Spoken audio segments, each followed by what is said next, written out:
Pessoal, olha só, dá uma olhada nesses resultados aqui, ó, que eu tenho disponível no meu aplicativo. Mais de 200 mil. Isso aqui eu fiz trabalhando pela internet usando robôs. E eu quero te ensinar como que eu faço isso. Clica no link aqui embaixo e vem comigo que eu vou te mostrar os robôs que eu tô usando para fazer vendas todos os dias, quase que no piloto automático. E eu não tô aqui para te mostrar só os meus resultados. Eu quero te mostrar os resultados de um aluno meu que usou o meu método e também tá tendo muito resultado trabalhando pela internet. Dá uma olhada aqui, ó, no celular dele, hein? Ele vai abrir aqui no celular, vai mostrar em tempo real, no aplicativo do PagSeguro. Atualmente eu tenho mais de 18 mil para sacar e ainda tenho 3 mil para receber. O método do João Pedro realmente funciona e mudou a minha vida. Quer aprender como que eu fiz isso? Então clique no link da descrição desse vídeo que eu vou te contar o meu segredo. Do Atlético. Fala, Galvão. E a posse de bola não significa que você vai ganhar o jogo se você não criar as oportunidades.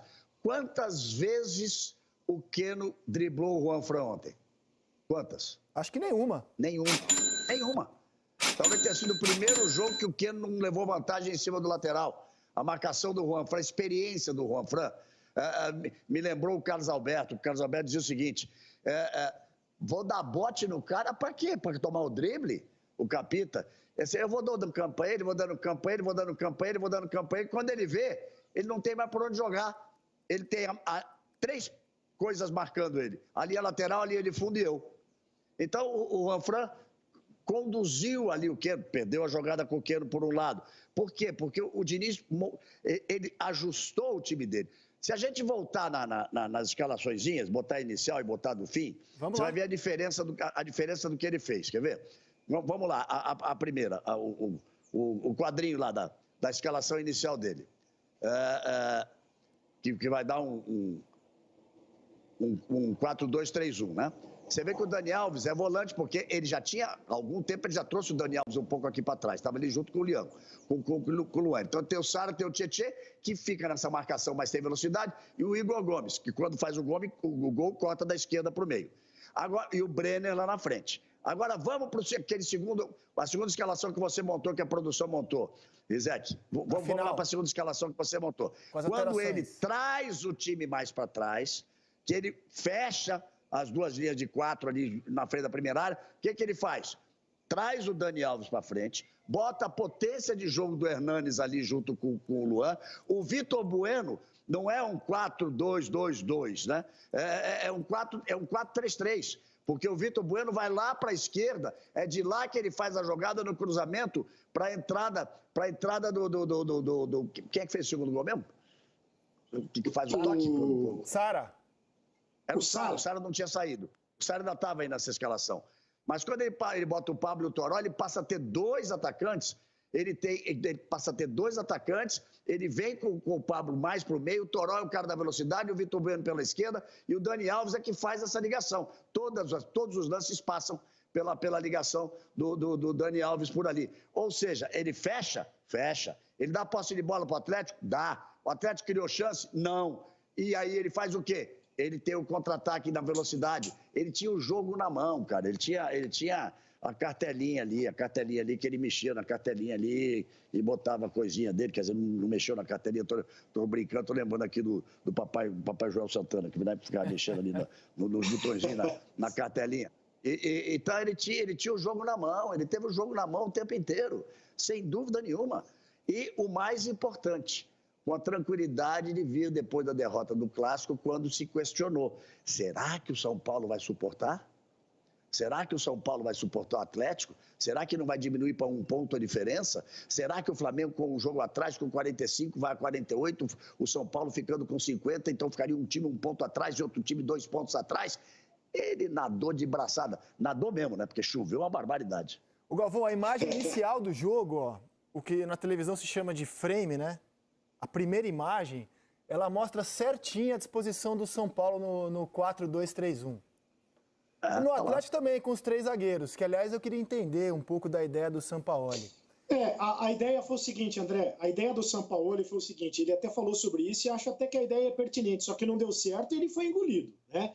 A ideia é o seguinte, colocando 3 zagueiros, ele coloca 4... Primeiro vou dizer que ele é muito bom, né? Primeiro vou dizer que ele é muito bom. Ele é muito bom técnico. Claro.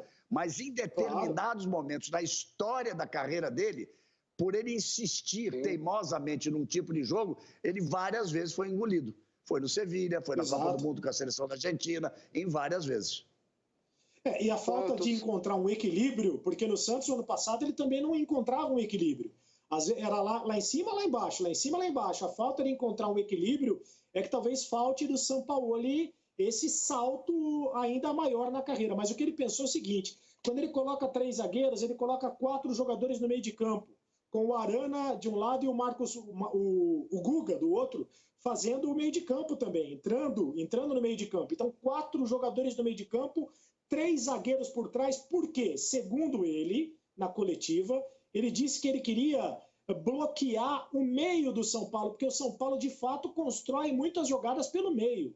O São Paulo não constrói jogadas pela ponta, ele constrói jogadas pelo meio, mas não deu certo. Não deu certo. Ele tentou e não deu certo. Agora, Seletor, no Santos... A maioria das vezes ele joga com 3 zagueiros. A maioria das vezes ele joga com 3 zagueiros. Sim. Ele usa muito essa alteração que ele faz com o Arana de começar pela esquerda, como um ala pela esquerda, depois trazer para o meio, para botar um outro jogador. Ele tem um sistema dele.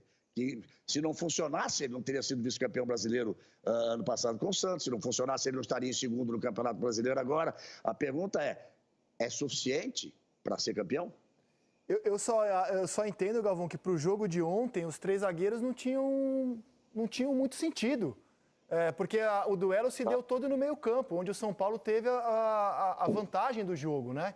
E aí, no ano passado, ó, essa é a formação inicial dele. Por exemplo, eu acho que cabe uma explicação ali do Caleb.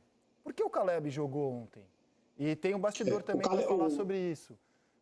O Caleb no meio, né? Sim, o Caleb no meio, exatamente. Ali ele está como atacante, ele jogou no meio campo. No Santos, ele tinha menos brinquedinho, né? Ele tinha menos brinquedo. A alteração dele era o Jorge, às vezes o Jorge fazia um terceiro zagueiro, ele tinha menos peças. As mudanças dele eram mais na defesa, pontuais, assim, às vezes tirava o Vitor Ferraz e tal. No caso do Galo, ontem ele deixou, já faz um tempo já, o Natan no banco, o Alan Franco no banco, o Zarate no banco. Os armadores dele não estão rendendo o que já renderam nesse mesmo campeonato. E ele fez essa aposta no Caleb, que claramente não deu certo, Paulo Nunes. André, o que mais me incomoda também, que eu fico assim, observando, é que a gente sabe que o Atlético está jogando final de semana. Ele tá tendo uma semana inteira para trabalhar, né? E o trabalho do São Paulo e todos já sabem exatamente, desde o ano passado. Ele sempre tem a semana inteira para trabalhar. E assim, a gente sabe do trabalho do São Paulo, só que a gente tem que criticar na hora que tem que criticar. Não é um time confiável, você não sabe quando o Atlético vai jogar. Hoje o Atlético vai jogar bem, você não sabe. Ele pode jogar bem, como ele pode jogar muito mal. Ele pode ser muito agressivo em um jogo e ser muito exposto no outro. E assim, o que me incomoda é essa intensidade em que o time tem a semana inteira para trabalhar, a semana inteira para descansar os jogadores, e você vê um Atlético caindo de rendimento na parte física, que é uma coisa absurda. Enquanto o São Paulo está jogando jogos importantíssimos, né, cansativos emocionalmente, né, cansatismo fisicamente, o Atlético está descansando. E esses 3 zagueiros, eu também estou com você, André.